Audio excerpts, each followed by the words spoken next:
From the earliest history of mankind, there's been a bright red speck of light in the night sky called Mars.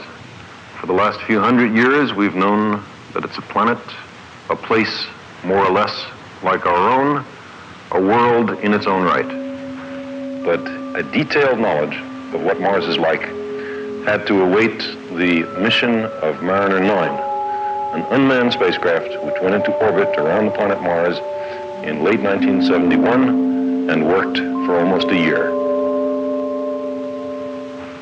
A geologist looks at a planet to first understand the processes that are going on there, the things that are affecting the development of its surface at the present time. But even more important, we try to look back in the past to place the events that have taken place over a long period of time, to understand what happened early in its development, in the middle part of its development, the things that are happening now, and to predict what might happen in the future. For a biologist, one of the great scientific opportunities of our time is the search for life on Mars. That question is so important, it will change our whole concept of life. It will change our whole concept of how life originated. The question is not only whether there is life on Mars, but whether that life has a separate origin from our own life as we know it.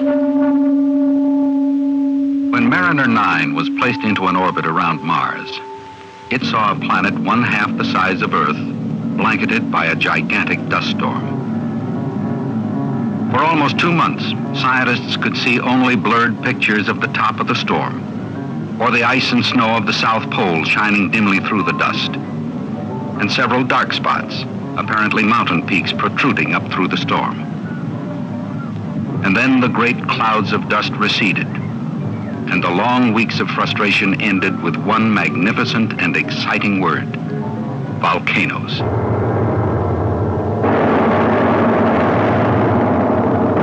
The photographs bear little witness to the violence in which these volcanic mountains were born. On Earth, the eruption of volcanoes created the atmosphere and produced the water that fills our oceans and rivers. On Mars, the same magic of physics and chemistry created a thin alien atmosphere and provided a source of water on a planet known to be drier than the Sahara.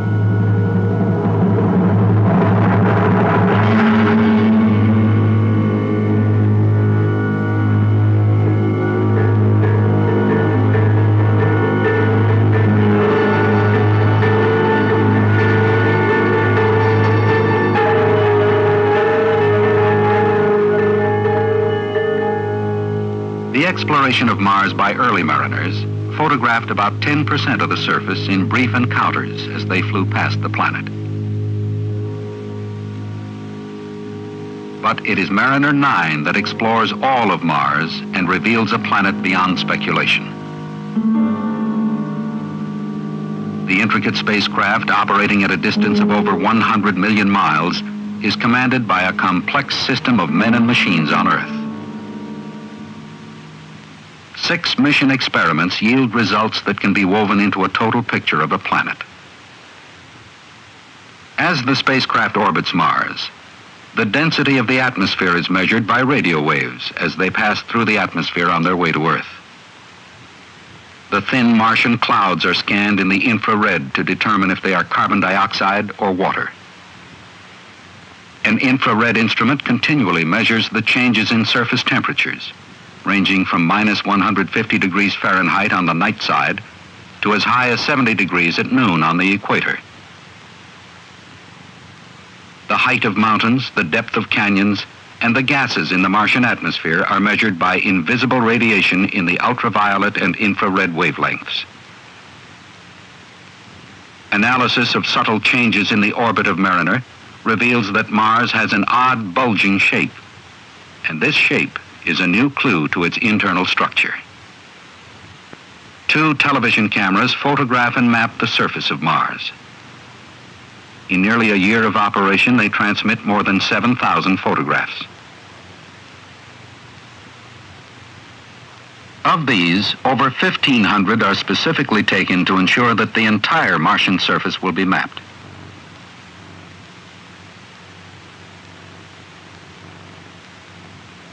of photographs are carefully matched, precisely positioned on a globe, and skillfully fitted together. This shadow on the surface of Mars is cast by one of its two moons, Phobos, only about 13 miles long. The second moon, Deimos, is even smaller. They are the darkest objects ever photographed in space. Primitive chunks of rock battered by meteoroids, their origin is unknown. This is the face of Mars, photographed by earlier mariners. Here, a visitor might think he was on our moon, that this planet too was unchanging and dead. But transported to the other face of Mars revealed by Mariner 9, he would see fresh evidence of a living, changing planet. The old craters here have been long since covered by immense flows of lava. Thin white clouds form and drift across the dark blue sky. In the distance, he would see the long, gentle slope of a great volcano. Intense, small dust storms scour canyon walls into sharp ribs of ancient rock. Near the poles, he would see a great series of ancient terraces, each layer composed of a mixture of dust and snow deposited by the wind. Each took thousands of years to form. Each is an episode in the history of the planet. The exciting thing that we discovered, there were many of them, but one very exciting thing that we observed in the middle of the mission was that things were changing before our very eyes on the Martian surface. For example, in 13 days, an area about 7 miles across discontinuously appeared, just hadn't been there before, suddenly it was there. Now that kind of change had been observed, but from the Earth and on a larger scale, for 100 years. It was called seasonal changes, and the early observers imagined that there was plant life on Mars, and that in local spring and summer the plants grew. They darkened the landscape and heightened the coloration of the landscape. Well, we proposed before Mariner 9, my colleagues and I, that instead what was happening was that there were high winds that were uncovering the dark material, dark rocky stuff, by blowing off bright, fine particles. And the changes that we've seen on Mars happen during the course of the mission are consistent with this kind of idea. So it looks as if the seasonal changes of Mars are not due to biology, but due to weather. We calculate that the winds are maybe as much as 200 miles an hour in such a storm. And you see, you have to have very high winds to make that thin Martian atmosphere pick up fine particles from the surface. So while most of the time it may be nice and calm, there are storms which are much more violent than any we see on the Earth. Now, if you have very fast winds picking up all this fine-grained sand, that's a source of erosion and abrasion much more serious than any wind-blown erosion we know about on the Earth. It breaks things up, makes things collapse. It also picks up things and denudes landscape of overlying sand and dust. It's an exceptionally dynamic environment. In some respects like the Earth, in some respects quite different. It's its own planet. There are old parts of Mars which are cratered by hunks of rock falling down into Mars and making holes. In some of those craters, there are these strange black splotches. At least some of those splotches, on closer inspection by Mariner 9 cameras, turn out to be vast sand dune fields, another indication of wind-blown sand and dust on Mars. There is a similar dune field in the Mojave Desert in Southern California.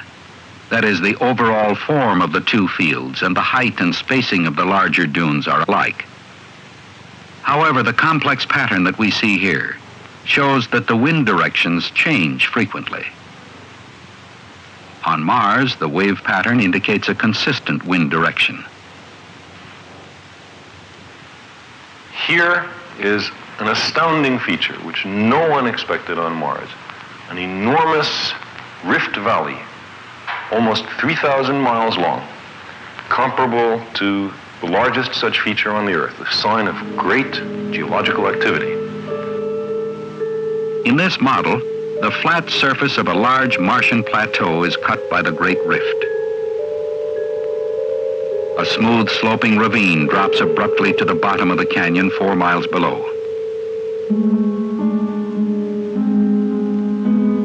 The small peaks on the canyon floor were once part of the plateau surface. Today, this great fracture in the crust of Mars is 75 miles across. The original fault has been widened and shaped by various forms of erosion. Great landslides are triggered by quakes that shake the crustal rocks.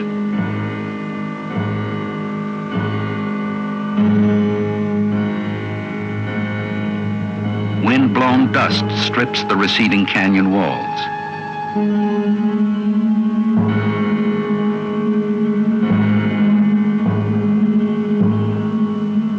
Some side canyons may have been deepened by running water.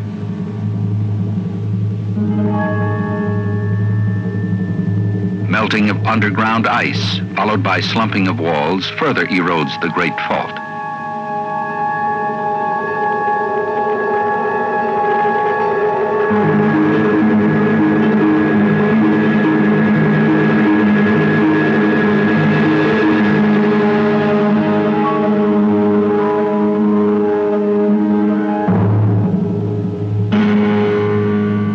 This Rift Valley, of which we have seen only a small part, is so huge that it would span the United States.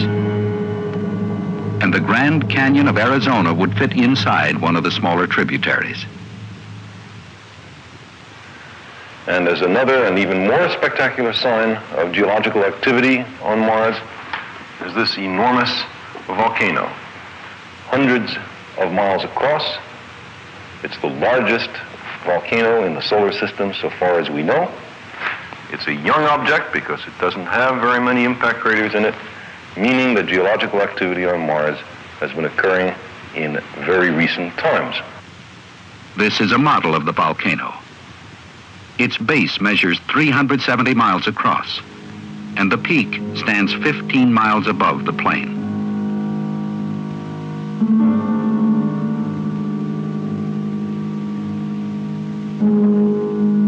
The flanks of the crater bear the familiar tortured patterns left by violent eruptions of molten rock.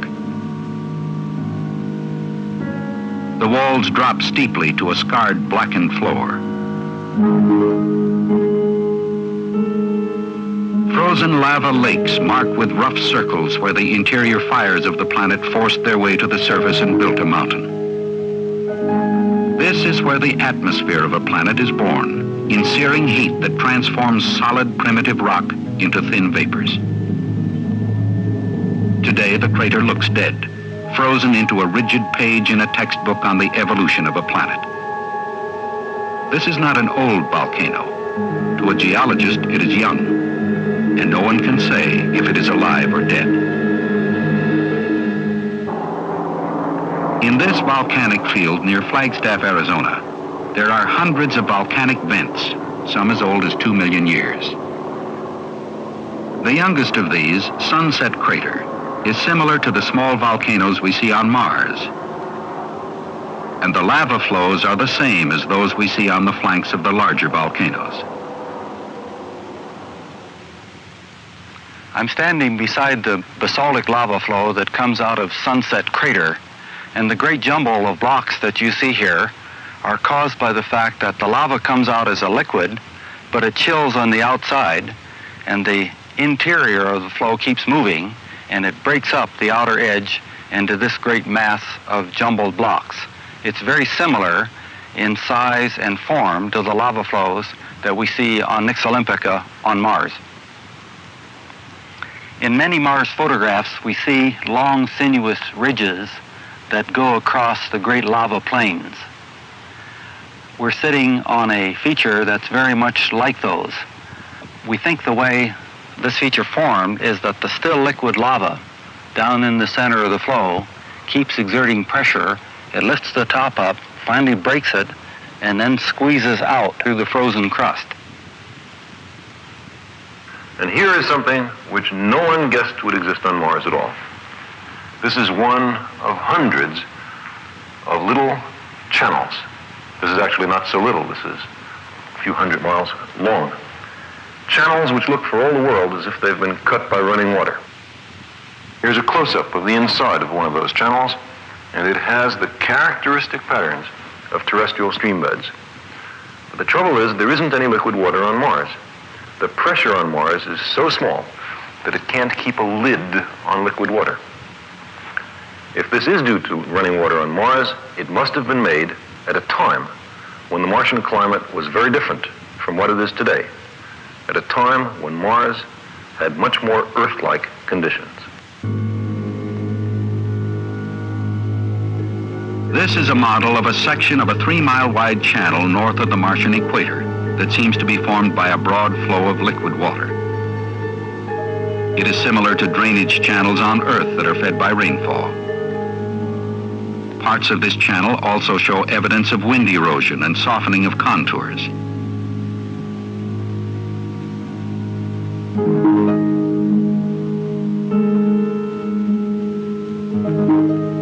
The islands appear to be similar to sandbars formed by rivers on Earth. They might be heavy gravel or perhaps solid rock. I personally don't see any escape from the idea that running water is what carved out those channels. But if that is the case, then we must imagine that Mars was one time, not so long ago, very different from Mars today. Right now, we have a Martian atmosphere which is thin, a surface which is cold. But when those channels were cut, if they were cut by water, and I think they are, then you must have had a much thicker atmosphere, much warmer conditions, and a lot more water around than you have today. Volcanic eruptions are the source of water on Mars. With each eruption of lava, water vapor is spilled out in the atmosphere. It is stored in two different ways. The first way is in the residual polar caps. This is the North Pole of Mars, and the cap shrinks down to about 5 degrees. It starts at the end of winter almost 50 degrees across, and we think that polar cap is very thin carbon dioxide ice, and it shrinks very quickly to this little residual cap, and we're still debating as to whether that's water ice, carbon dioxide, or dry ice, or a mixture of the two. The second way that it's stored is in these regions where the frost has disappeared from the surface, but we think is still stored underground as permafrost, that is, water frozen into the pores of the rock. We were able to photograph several different kinds of clouds with Mariner 9. This photograph is of one of these clouds. It's the edge of the North Polar Hood. It covers the whole northern region of the planet, and this is the southern edge of the hood. Here you see an ice-rimmed crater and the clouds that form downwind. By measuring the temperatures and the elevations, we're able to understand the composition of these clouds. This particular cloud, the temperature was critical, and we know that it was made of dry ice or carbon dioxide ice crystals. Near the great volcanoes, we saw clouds that were much lower and much warmer. We also got spectral lines that proved that these clouds were composed of water ice crystals. Just as the study of the climate of Mars should, I think, help us understand the climate of the Earth, I think the study of the biology of Mars will help us understand the biology of the Earth. The big question for the biologist is, what is life? What do we mean when we say life? We're really only familiar with one form of life, terrestrial life. Terrestrial life, life on Earth, carries a trademark revealed by biochemical analysis. All living things on Earth are composed of combinations of molecules, some as simple as water, which is fundamental to life as we know it, others of great complexity. One of these combinations, proteins, forms the enzymes that direct the complex chemistry of life. Another, nucleic acids, are genes contained in chromosomes, the basic unit of life. These combinations of molecules distinguish living things from non-living systems. One other element needed to make a living system work is a method of reproduction. DNA is a molecule containing the genetic message, the blueprint for future generations. This genetic code is the same for all living creatures, for all life, which means that there is really only one form of life on Earth. If there is life on Mars, then there will be a simply fabulous expansion of the perspective of the biologist. Because all the organisms on the Earth, even though they seem to be different, are fundamentally the same. Their chemistry is all identical. And they're just wrapped in different kinds of wrappings. Us bacteria and us people and us plants and us protozoa, we're all the same on the inside. Now the question is, are Martian organisms the same on the inside as us? Is life everywhere, does it have to be the same as us? Or are we just one example of a vast array of possible kinds of biochemistries? Well, there's no way for us ever to answer that question, no way for us to determine the generality of life on Earth, except by looking for life elsewhere. And the nearest candidate planet is surely Mars. In 1976, 2 Viking spacecraft will place landers on the surface of Mars. One major objective is to search for life in the Martian soil. But what kinds of life forms might cope with the special problems of Mars?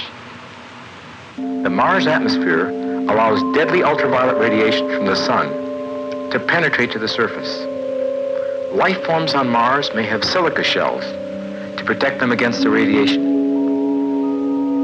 We know that Mars is very dry. Life forms on Mars may have developed special ways of preserving their water content, and those forms may not look familiar to us. I can even imagine forms of life having leaf-like structures, oriented by the sunlight, possibly of unusual colors. This is one of the reasons that we want to have color in our cameras. I could imagine a kind of plant. A plant is perhaps how one would identify it, that is indeed an ice eater, with fine root-like structures, searching not for liquid water, but searching the permafrost, reaching down to get at that ice. Another solution to the problem of water might be an organism that eats rock, one that literally picks up the rock, eats the water and spits out the rock. An imaginative idea, but not wholly ridiculous. We don't know of such creatures on Earth, but it is possible, and people have speculated along those lines. We're not quite sure how to search for life on Mars. We do the obvious. Microorganisms, the small creatures, are always associated with higher forms of life, so it's microorganisms we're searching for. A small microbe could adapt itself possibly to the cold Martian winter, to the dry Martian summer, to hostile Martian atmosphere, or even to the sub-zero temperatures of the Martian night. This is a full-scale model of the lander spacecraft. This device contains a 10-foot extendable boom. It reaches out, picks up a soil sample, and returns it to an instrument inside the spacecraft, which will then perform 3 life search experiments. The first experiment will assume that Martian life is similar to Earth life. It uses Martian soil and Martian atmosphere. The soil is soaked in a liquid containing a large quantity of water with a mixture of foodstuffs used by microscopic life on Earth. If Martian life forms eat the nutrients, they should excrete gases in the process, as do microorganisms on Earth. This will change the gases in the test cell. Any changes will be detected and will be evidence of life processes. The second experiment is half Martian and half Earth. The soil sample is moistened with only a little water containing foodstuffs that scientists think exist on Mars. The foodstuffs are tagged with radioactive carbon-14. If life processes take place, then carbon gases released in the process will contain the radioactive tracer and can be detected. The third experiment is based on Martian conditions. It uses Martian soil, Martian atmosphere with scarcely any moisture, to which is added radioactive carbon gases, and simulated Martian sunlight, minus the ultraviolet radiation. If Martian life forms are growing and multiplying in the Martian soil, it is assumed they would use some of the Martian atmosphere in the process. The atmosphere, tagged with carbon-14, should be metabolized into the bodies of the life forms. After allowing time for life processes to take place, heat will be used to break down solids into gases.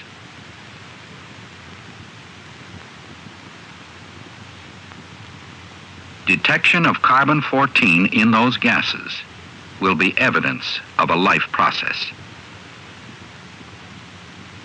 It always happens in the history of science that as your perspective broadens, you learn more about what you left at home as well as what you went out to seek. And so it may be that in the long term, the greatest boon to science and to mankind from the exploration of Mars will come in terrestrial biology. It's just a speculation on my part, but I think there's a good chance that that will be the case. We have seen the planet Mars, in one sense, for the first time through the eyes of Mariner 9. And it was not quite what we had expected. How can a planet bear the scars of great raging floods and the gentle tracing of rain when liquid water on its surface vanishes into thin vapor or congeals into solid ice? The possibility now of large amounts of frozen water on Mars may hold the answer to one of man's basic questions. Has life developed only on Earth, or is there life elsewhere? Mariner 9 has given us fresh confidence that the answer might be yes, and has told us where to look. The landing sites for Viking are now neatly inscribed on our new maps of Mars. And in 1976, the search begins.